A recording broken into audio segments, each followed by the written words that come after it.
جب کوئی قوم گمراہ ہوتی تو اللہ کا عذاب آتا، نبیوں کو جھٹلاتی تو اللہ کا عذاب آتا۔ حضرت نوح علیہ السلام کی قوم پر اللہ تعالیٰ نے طوفان کا عذاب بھیجا۔ وجہ کیا تھی؟ کہ وہ قوم اپنے نبی کو جھٹلانے لگ گئی تھی۔ وہ اپنے نبی کو یوں بھی کہتی تھی کہ کیسے رسول ہیں، ہمارے ساتھ کھاتے پیتے ہیں، عام انسانوں کی طرح تو ہیں۔ رسول کو اپنے جیسا کہہ رہے تھے۔ حضرت صالح علیہ السلام کی قوم نے نافرمانی کی۔ حضرت شعیب علیہ السلام کی قوم ناپ تول میں کمی کرتی تھی، منع کرنے کے باوجود بھی وہ اسی گناہ میں مبتلا رہے۔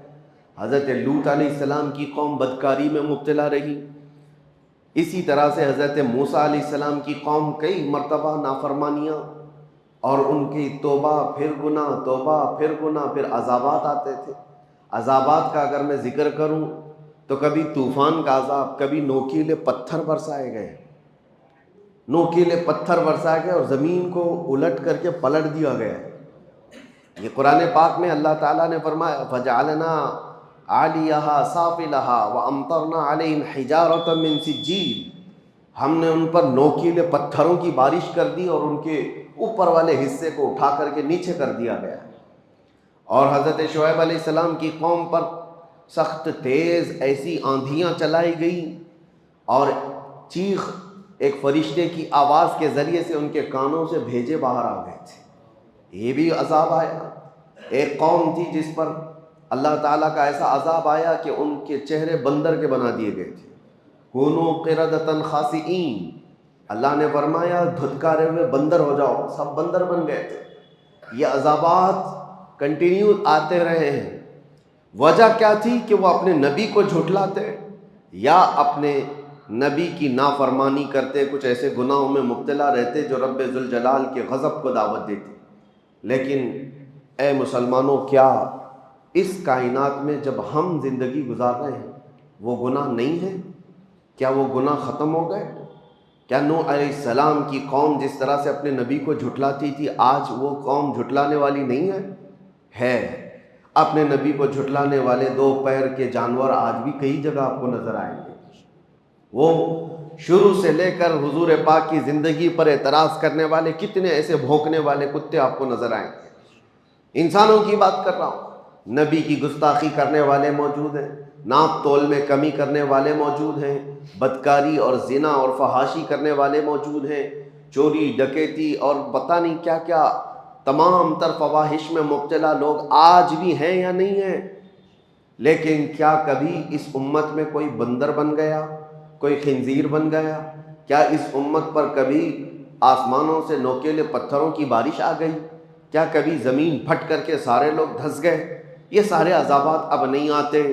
وجہ کیا ہے؟ رب تبارک و تعالیٰ قرآن پاک میں فرماتا ہے وَمَا كَانَ اللَّهُ لِيُعَذِّبَهُمْ وَأَنْتَ فِيهِمْ، اس قوم پر اللہ اب ویسا عذاب نازل نہیں کرے گا اس لیے کہ ان کے بیچ میں میرا محبوب آرام فرما ہے۔ آپ اس میں جلوہ گر ہیں اے رسول۔ اب اس سے دو چیزیں ثابت ہوتی ہیں، یہ آیت سے دو چیزیں ثابت ہوتی ہیں۔ اللہ کیا فرما رہا ہے؟ ایسا عذاب، ویسا عذاب نہیں آئے گا جیسا پہلے آتا تھا، اس لیے کہ وَأَنْتَ فِيهِمْ، وَأَنْتَ فِيهِمْ، حضور کو مخاطب کر کے اللہ فرما رہا ہے آپ ان کے بیچ میں ہیں، آپ ان کے درمیان میں ہیں۔ اب اس سے دو چیزیں ثابت ہوئی۔ ایک تو عذاب کا نہ آنا۔ اگر لوگ یہ کہتے ہیں کہ چلو حضور کو ہی اللہ نے مخاطب کر کے کہا تھا، حضور کے زمانے کے لیے کہا تھا، جب حضور موجود تھے تو اللہ فرما رہا ہے آپ ان کے بیچ میں ہیں۔ اب حضور کی جب وفات ہو گئی، حضور چلے گئے اپنی قبر پاک میں، تو اس کے بعد ایک 1300 سال سے زیادہ کا عرصہ گزرا کہ نہیں گزرا؟ اتنا لمبا عرصہ گزر گیا ہے تو پھر ابھی بھی وہ قانون باقی کیوں ہے؟ وہ حضور کے لیے کہا گیا تھا آپ ان کے بیچ میں ہیں، تو حضور جب تک تھے تو عذاب نہیں آنا چاہیے تھا۔ حضور جب تک ہیں کسی کو بندر نہیں بنایا گیا، حضور جب تک ہیں کسی کو زمین میں نہیں دھسایا گیا۔ حضور صلی اللہ علیہ وسلم جب قبر پاک میں چلے گئے تو پھر ویسے ہی عذابات آنا چاہیے تھا، آسمان سے پتھر برسے، آگ برسے، پھر لوگوں کے چہرے بندروں کے ہو جائیں، لیکن عذابات نہیں آتے۔ وہ قانون آج تک چل رہا ہے اور قیامت تک چلے گا اللہ کا وہ قانون۔ وجہ یہ ہے کہ حضور پاک صلی اللہ علیہ وسلم کو جو اللہ نے فرمایا وہ انت فیہم، آپ ان کے بیچ میں ہیں، اس کا مطلب 63 سال ہی نہیں، قیامت تک آپ ان کے بیچ میں زندہ ہیں۔ یہی تو سنیوں کا عقیدہ ہے، تو زندہ ہے واللہ، تو زندہ ہے واللہ، میری چشم عالم سے چھپ جانے والے ہیں۔ وہ صرف پردہ فرمائے ہوئے ہیں، وہ آج بھی ہمارے بیچ میں موجود ہے، آج بھی بیچ میں ہمارے موجود ہیں۔ لوگوں کو جو کھجلی ہوتی ہے، کہاں ہے؟ جب ہم سنی اس طرح کے عقیدے کی بات کرتے ہیں تو کہتے ہیں کہاں ہیں رسول، کہاں ہیں، ادھر ہیں کہ ادھر ہیں؟ مذاق میں اس طرح کی باتیں کرتے ہیں۔ کئی لوگوں کو دیکھا گیا مذاق کرتے ہیں، کیا دکھ رہا ہے تم کو، دکھ رہا ہے ہم کو، دکھ رہا ہے؟ نادان، تجھے کیا دکھے گا؟ حضور پاک صلی اللہ علیہ وسلم جب ہجرت فرما رہے تھے، یاد ہے تاریخ، مکہ سے مدینے کی طرف جا رہے تھے، رات کا وقت تھا، پورے کفار گھر کو گھیرا کیے ہوئے کھڑے تھے اور حضور ان کے بیچ میں سے نکل کر جا رہے تھے۔ واقعہ معلوم ہے، حضور ان کے بیچ میں سے جا رہے تھے، کنکریاں اٹھا کر اس طرح ماری تھی، یہ نہیں کہ کسی کے منہ پہ مارا، وہ ہوا میں اچھالی تھی، لیکن سب کے سب اندھے تھے، کوئی نہیں دیکھ پا رہا تھا۔ لیکن حضور صلی اللہ تعالیٰ علیہ وسلم کے ساتھ حضرت علی تھے، حضرت علی بھی دیکھ رہے تھے۔ حضور حضرت ابو بکر کے گھر گئے، ابو بکر بھی دیکھ رہے تھے۔ پتہ یہ چلا کفار و مشرکین کو یہ ذات نور نظر نہیں آتی ہے، اور جو اہل ایمان ہیں وہ دل کی قلب کی نگاہوں سے دیکھے تو سب نظر آتا ہے۔ آج جو یہ کہتے ہیں سنیوں، تم کہتے ہو کہاں ہیں حضور، آتے ہیں حضور جاتے ہیں، ہمیں تو نہیں نظر آتے۔ کہاں سے نظر آئے؟ دل کے کفر کو دور تو کرو، دل کے بغض کو دور تو کرو۔ ہم تو یہ کہتے ہیں وہ آئیں گے، آتے ہوں گے، ابھی آئیں گے، یہی سوچ کے ہم نے محفل کو سجا رکھا ہے۔ سنا ہے آپ ہر عاشق کے گھر تشریف لاتے ہیں، میرے گھر میں بھی ہو جائے چراغاں یا رسول اللہ۔ یہ طلب ہماری کس لیے ہے؟ ہماری طلب صرف حضور پاک کے دربار میں اسی لیے ہے کہ ہم ان کو زندہ جاوید اپنے درمیان موجود رسول تسلیم کرتے ہیں۔ اگرچہ اللہ تعالیٰ کے وعدے کے مطابق جو موت آنی ہے وہ سب کو آنی ہے، وہ حضور کو بھی آئی، انبیاء کو بھی آئی۔ اجل آنی ہے، فقط اتنی کہ آنی ہے۔ انبیاء کو بھی اجل آنی ہے۔ اعلیٰ حضرت فرماتے انبیاء کو بھی اجل آنی ہے۔ اجل کس کو کہتے ہیں؟ موت کو۔ انبیاء کو بھی اجل آنی ہے، مگر اتنی کہ فقط آنی ہے۔ آنی کا مطلب کیا ہوتا ہے؟ آن ایک سیکنڈ کو کہا جاتا ہے، ایک سیکنڈ کو آن کہا جاتا ہے۔ اور اعلیٰ حضرت فرما رہے ہیں انبیاء کو بھی اجل آنی ہے، مگر اتنی کہ فقط آنی ہے، ایک سیکنڈ کے لیے آنی ہے، اس کے بعد ان کی زندگی ہے۔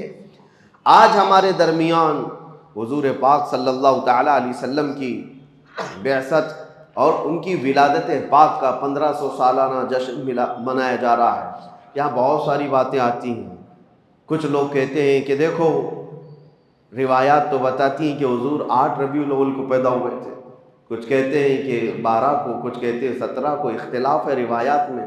اعلیٰ حضرت نے بھی لکھا ہے، تو ہم سے بھی کہتے ہیں کہ آپ کمنٹس میں، میسیجز میں، کہ آپ 12 کو ہی پکڑ کے کیوں چلتے ہیں؟ ہم ان کو جواب دیتے ہیں میاں کوئی بات نہیں، آپ 8 کو تو منا لو، ہمیں 12 کو رہنے دو، اور ایک جماعت کو کہہ دو 17 کو منا لو، کسی جماعت کو کہہ دو 13 کو منا لو، تاکہ ساری روایتوں پہ ہو جائے۔ اور اگر آپ نہیں کہتے تو ہمیں اختیار دے دو، ہم 8 سے نہیں 1 سے شروع کر کے پورے ربیع الاول منائیں گے۔ نہیں منانا ہے، نہیں کرنا ہے تو اعتراضات الگ الگ، اور پھر اس میں ایک کوڑ زدہ دل کا کوڑ جس کا ہے، ایسا عقیدے کا کوڑ نکل کر کے آئے صاحب، انہوں نے کہا ارے 12 ربیع الاول شریف کو حضور صلی اللہ علیہ وسلم کی ولادت کا دن تو مناتے ہو، آپ کو پتہ ہے اسی دن حضور کی وفات بھی ہوئی، حضور کی وفات بھی ہوئی، حضور کے انتقال کا دن بھی ہے، تو آپ دوسرے بزرگوں کے جس طرح انتقال کے دن کو مناتے ہیں، کیا حضور پاک صلی اللہ علیہ وسلم کے وفات کا غم نہیں کر سکتے؟ 12 ربیع الاول کو آپ خوشیاں مناتے تو ہیں، سب سڑکوں پہ نکل آتے ہیں اور لبیک یا رسول اللہ کہتے ہیں، مرحبا مرحبا کہتے ہیں، لیکن آپ کو حضور کے دنیا سے جانے کا غم نہیں ہے کہ حضور اسی دن دنیا سے تشریف لے گئے تھے، حضور پاک صلی اللہ علیہ وسلم کی وفات ہوئی تھی۔ سنیوں کو کھینچ لینے کی باتیں کی جاتی ہیں، جذباتی باتیں، ایموشنل کر کے کہ ہاں حضور کی وفات پر کون ایموشنل نہیں ہوگا.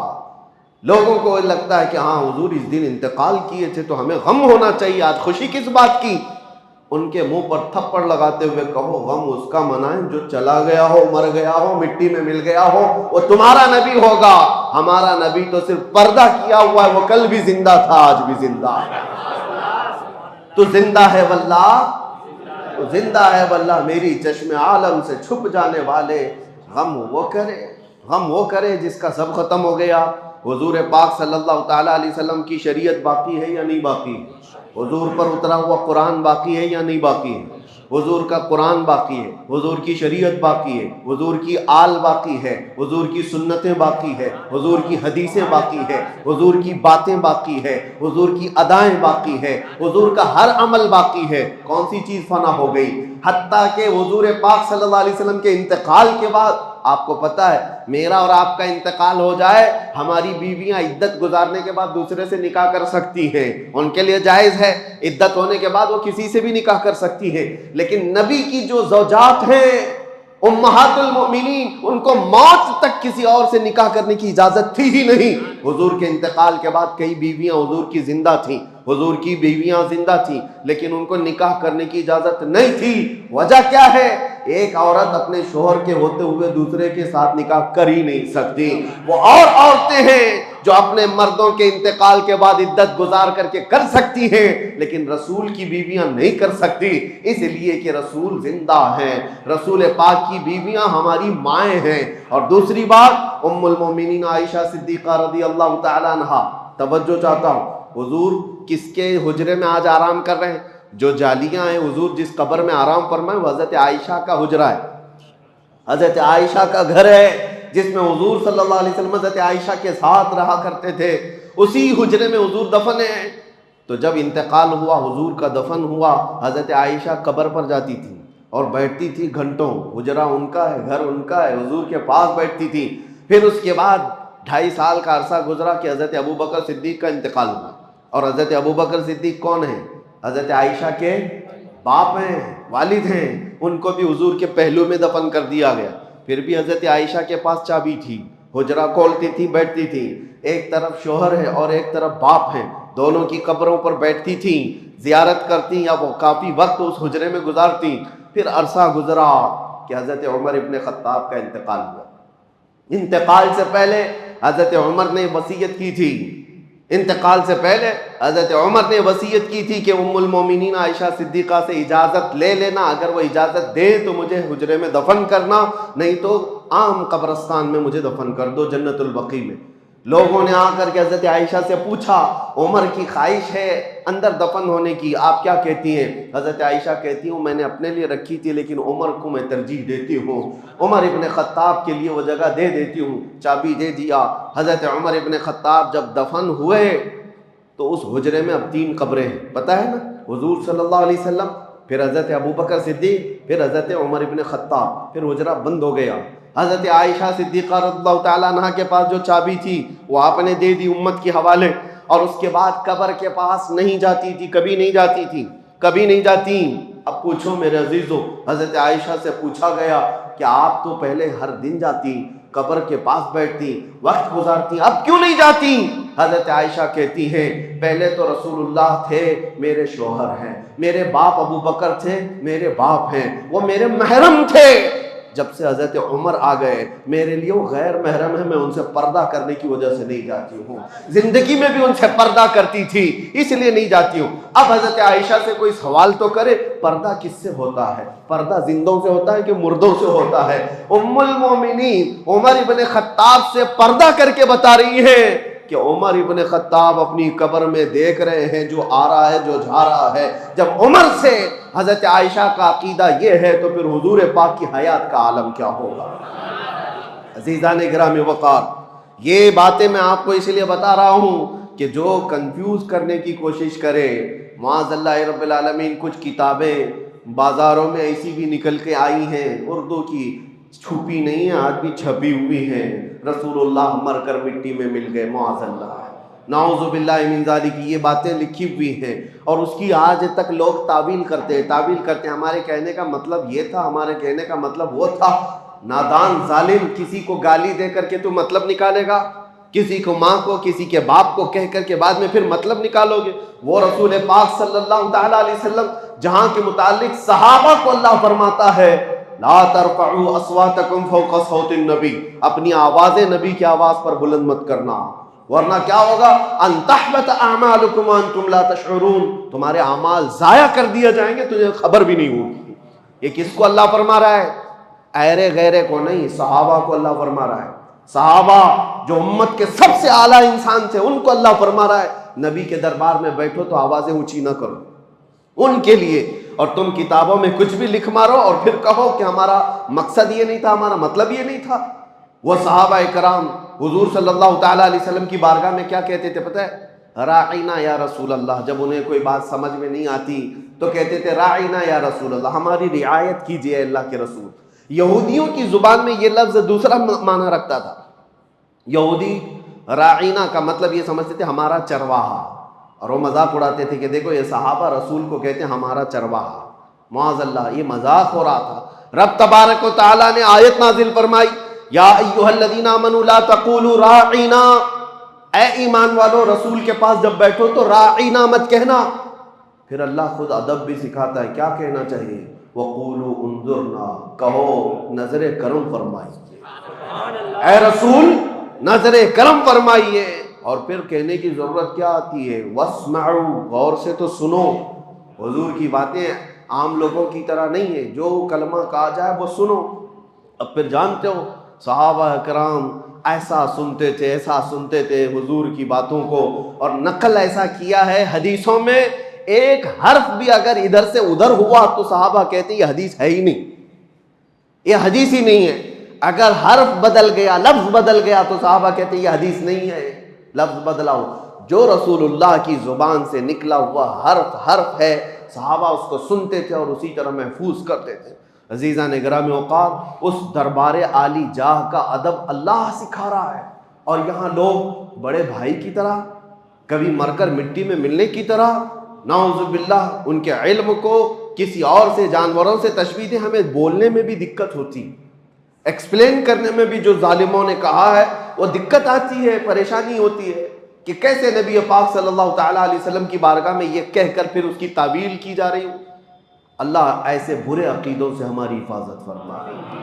اسی لیے اعلیٰ حضرت امام اہل سنت فاضل بریلوی رضی اللہ تعالیٰ عنہ سے پوچھو، رسول پاک صلی اللہ تعالیٰ علیہ وسلم کا مقام و مرتبہ، انہوں نے کہیں ایک شبہ والا لفظ بھی ایسا ویسا ہو سکتا ہے، نہیں سکتا ہے، نہیں، بلکہ جب بھی بارگاہ مصطفیٰ میں کہا ہے وہ الفاظ استعمال کیے کہ آج بھی عقلیں دنگ ہیں اور حیران ہیں، اور کہا بارگاہ مصطفیٰ میں تیرے تو وصف عیب تناہی سے ہے بری، یا رسول اللہ تیرے تو وصف عیب تناہی سے ہیں بری، حیران ہوں میرے شاہ میں کیا کیا کہوں تجھے، لیکن رضا نے ختم سخن اس پہ کر دیا، خالق کا بندہ خلق کا آقا کہوں تجھے۔ یہ ہے عاشق رسول کی زبان۔ اور ہو سکتا ہے آپ کہیں میرا باپ اچھا، میری ماں اچھی، میرا استاد اچھا، میرا پیر اچھا، کہتے تو ہوں گے نا، آپ تو یہ کہتے ہوں گے فلاں پیر بہت اچھا، فلاں ولی بہت اچھا، فلاں استاد بہت اچھا۔ اعلیٰ حضرت نے فیصلہ کر کے بتایا سارے اچھوں میں اچھا سمجھیے جسے، سارے اچھوں میں اچھا سمجھیے جسے، ہے اس اچھے سے بھی اچھا ہمارا نبی۔ تم جس کو دنیا میں سب سے اچھا سمجھتے ہو سمجھ کر کے چلو، اور اس کے بعد اعلیٰ حضرت فرماتے ہیں اس اچھے سے بھی اچھا ہمارا نبی۔ اور پھر اگر تم یہ کہتے ہو کہ فلاں آدمی بہت اونچائی پر پہنچا ہے، بہت بلندی پہ پہنچا ہے، اس کا منصب بہت اونچا ہے، اس کا مقام بہت اونچا ہے، اعلیٰ حضرت کہتے سارے اونچوں میں اونچا سمجھیے جسے، جس کو بھی تم سمجھتے ہو سب سے اونچا ہے یہ آدمی، اعلیٰ حضرت کہتے ہیں ہے اس اونچے سے اونچا ہمارا نبی، ہے اس اونچے سے اونچا ہمارا نبی۔ کیا خبر کتنے تارے کھلے چھپ گئے پر نہ ڈوبے نہ ڈوبا ہمارا نبی، قرنوں بدلی رسولوں کی ہوتی رہی، چاند بدلی کا نکلا ہمارا نبی، بجھ گئی جس کے آگے سبھی مشعلیں، شمع وہ لے کر آیا ہمارا نبی، سب چمک والے اجلوں میں چمکا کیے، اندھے شیشوں میں چمکا ہمارا نبی، جن کے تلووں کا دھون ہے آب حیات، ہے وہ جان مسیحا ہمارا نبی، ہے وہ جان مسیحا ہمارا نبی۔ اب دیکھو مقام اور مرتبہ کیسے ہوتا ہے، خلق سے اولیاء، اولیاء سے رسل. افضل کون ہے؟ خلق کا مطلب مخلوق، یہ ساری مخلوق سے افضل کون ہے؟ اولیاء کرام. اولیاء کرام افضل ہے. اولیاء کرام سے افضل کون ہے؟ انبیاء کرام، رسولان اعظام. اعلیٰ حضرت کہتے ہیں خلق سے اولیاء، اولیاء سے رسول، اور رسولوں سے اعلیٰ ہمارا نبی، اور رسولوں سے اعلیٰ ہمارا نبی. کون دیتا ہے دینے کو منہ چاہیے، دینے والا ہے سچا ہمارا نبی. غمزدوں کو مژدہ دیجئے کہ ہے رضا، ہم بے کسوں کا سہارا ہمارا نبی. عزیزان گرامی وقار، جتنی تعریف کی جائے وہ کم ہے.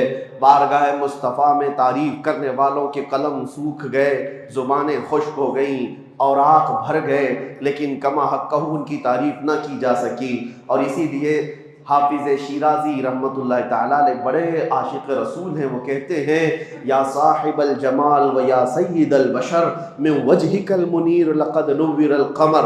میں آپ کو بتاؤں اس کا مطلب کیا ہے. یا صاحب الجمال یعنی اے خوبصورتی کے بادشاہ، و یا سید البشر اور انسانوں کے آقا. اے خوبصورتی کے بادشاہ اور انسانوں کے، ساری انسانیت کے آقا.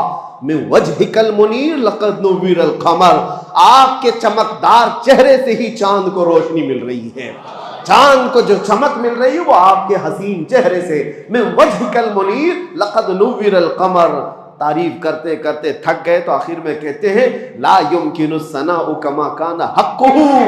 آپ کی جیسے حق ہے، آپ کا جیسا حق ہے ویسے کوئی تعریف کر ہی نہیں سکتا. اخیر میں اتنا ہی ہم کہہ سکتے ہیں بعد از خدا بزرگ توئی قصہ مختصر. اللہ کے بعد اگر کوئی مقام ہے تو حبیب کائنات وہ آپ کا ہے. اللہ کے بعد اس کائنات میں کوئی مقام ہے تو اے رسول مختار وہ آپ کا ہے. جبرائیل امین نے کہا تھا آفاق ہا دیدہ ام بسیار خوبا دیدہ ام، یعنی میں نے پوری کائنات کے چکر لگا لیے اور بہت اچھے اچھوں کو بھی دیکھ لیا. کہتے ہیں جبرائیل امین آفاق ہا دیدہ ام بسیار خوبا دیدہ ام، لیکن تو چیزیں دیگری یا رسول اللہ. لیکن اے اللہ کے رسول آپ تو چیز ہی الگ ہیں. اور اسی زبان کو حسان بن ثابت نے کہا تھا وَأَحْسَنُ مِنْكَ لَمْ تَرَ قَطُّ عَيْنِي وَأَجْمَلُ مِنْكَ لَمْ تَلِدِ النِّسَاءُ. دیکھو حسان بن ثابت کیا کہتے ہیں، یا رسول اللہ آپ سے زیادہ حسین میری آنکھوں نے دیکھا ہی نہیں، آپ سے زیادہ حسین میری آنکھوں نے دیکھا ہی نہیں. شاعر کا ایک مزاج ہوتا ہے وہ کسی کی تعریف کرتا ہے، لیکن حسان بن ثابت پہلے والے شعر میں جو کہہ گئے ایک شبہ پیدا ہو رہا تھا، ایک شبہ پیدا ہو رہا تھا. کیا ہے؟ ہر آدمی کو ہر آدمی دیکھ بھی تو نہیں سکتا.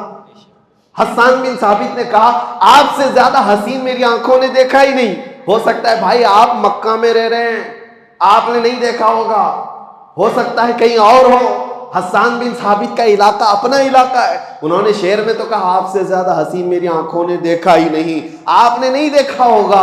لیکن بعد میں تڑپ کر کہتے ہیں وَأَجْمَلُ مِنْكَ لَمْ تَلِدِ النِّسَاءُ. نہیں نہیں یا رسول اللہ آپ سے زیادہ خوبصورت کسی ماں نے جنا ہی نہیں. دیکھا نہیں میں تو شبہ ہے آپ نے نہیں دیکھا ہوگا، آپ نے نہیں دیکھا ہوگا. لیکن حسان بن ثابت کہتے نہیں کسی ماں نے جنا ہی نہیں، کسی ماں نے پیدا ہی نہیں کیا. یہی بات حضرت جابر بن سمرہ کہتے ہیں. بات ختم کرتا ہوں ورنہ میرے عزیز و حضور پاک کا تذکرہ آتا ہے تو دن کیا اور رات کیا، وقت کیا ہے اور طبیعت کیا ہے، ساری چیزیں بحال ہونے لگتی ہیں، ماحول میں خوشبوئیں آنے لگتی ہے. حضرت جابر بن سمرہ کہتے ہیں ایک دن 14ویں رات تھی. 14ویں رات پتہ ہے چاند اپنے شباب کے ساتھ باہر آتا ہے، اور اسی وقت حضرت جابر کہتے ہیں میں مسجد نبوی کے پاس آیا. رسول پاک صلی اللہ علیہ وسلم سرخ دھاری دار جبہ پہنے ہوئے اپنے حجرے سے باہر نکل رہے تھے. وہ کہتے ہیں کبھی میں رسول اللہ کو دیکھتا تھا اور کبھی 14ویں کے چاند کو دیکھتا تھا، کبھی ادھر دیکھتا تھا کبھی ادھر دیکھتا تھا، بار بار میں دیکھ رہا تھا. اور پھر کہتے ہیں میں یہ سوچنے لگا یہ زیادہ حسین ہے کہ یہ چہرہ زیادہ حسین ہے. اخیر میں وہ تھک کر کے ادھر ادھر دیکھنے کے بعد چاند کو دیکھنا چھوڑ دیا، پھر رسول اللہ کی طرف دیکھتے رہ گئے. جس کو شاعر یوں کہتا ہے، شاعر یوں کہتا ہے چاند سے تشبیہ دینا یہ بھی کیا انصاف ہے، چاند میں تو داغ ہے حضور کا چہرہ صاف ہے. یہ ان کا صحابہ کرام رضوان اللہ تعالیٰ علیہ مجمعین کا مسلک تھا. چاند میں تو داغ ہے حضور کا چہرہ صاف ہے. اللہ کریم وہ حسین چہرے جمال جہاں آرا کی ہماری زندگی میں زیارت نصیب فرمائے. مولا کریم مرنے سے پہلے اس آمنہ کے لال کے قدموں میں ایک بار ہماری کھلی آنکھوں سے زیارت نصیب فرما. آخری سانس تک اس رسول محترم صلی اللہ علیہ وسلم کے ناموس کی حفاظت کی ہمیں توفیق عطا فرما. کائنات پر جتنے بھی سنی عاشق رسول بستے ہیں اے رب العالمین اس 1500 سالہ جشن عید میلاد النبی کی برکات سب کو عطا فرما دے. عقیدوں کی، اعمال کی، جان و مال کی، عزت و آبرو کی